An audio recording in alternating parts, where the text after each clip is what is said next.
Labor has promised to extend Australia's universal service obligation to mobile phones if it wins the federal election. It would make it possible to call and text from almost anywhere in the country. Under the pledge, telecommunication companies would be required to provide access by 2027. CEO of the Australian Consumer Communications Action Network, Carol Bennett, joins me now to discuss the announcement.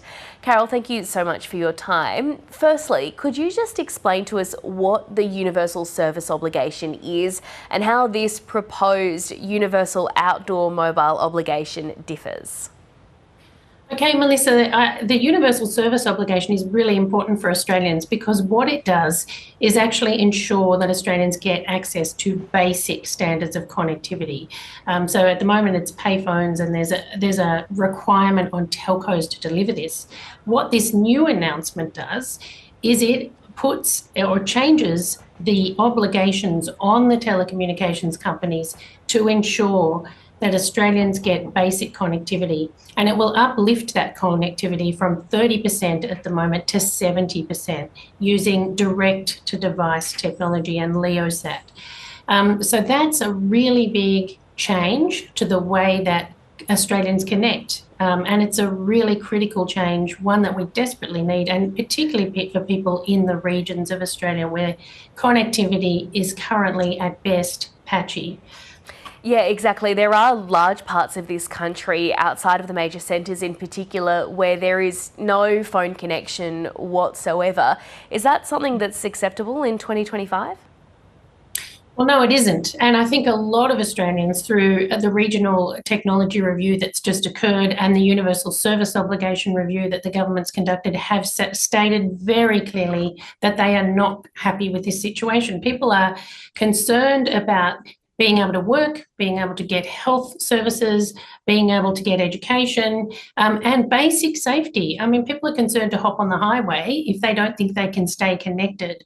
They're concerned about emergency situations and the increasing risk of, climate change and all of these weather events that we are increasingly having. So it is a really critical time. We must introduce better services, especially to regional and rural Australians, and that's what this will do, using mobile technology. But at the same time, it doesn't undermine the terrestrial infrastructure that's already available through towers and the like. So people will still have an expansion of that capacity, but this actually improves the mobile technology reach, and it improves it enormously. Yeah, Carol, you touched on it there. You've been calling for a system which takes into account new technology and, as you say, increasingly volatile climate. Can you just expand on what you mean by that? And does this announcement meet those expectations? Yeah, well, it does, because effectively what we have at the moment is, terrestrial infrastructure. So consumers who are out in the regions often don't have access to even basic connectivity for their needs. This will bring in, so as long as you've got access to an open sky and you can see a satellite, or you can connect to a satellite, you should get access to basic connectivity. So that will enable you in an emergency situation to contact a loved one. It'll enable you to contact an emergency service. At the moment, that cannot be guaranteed. So what this does is use that new technology, it's next generation technology, to improve the level of service that's offered to people at a basic level.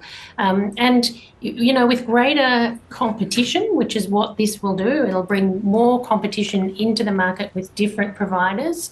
That should improve the level of reliability, the level of access that consumers get, but over time will reduce costs. And that's really important, particularly when people currently are being forced onto Starlink and services that are quite expensive just to get connected. Carol Bennett, thanks so much for your time. Thanks, Melissa.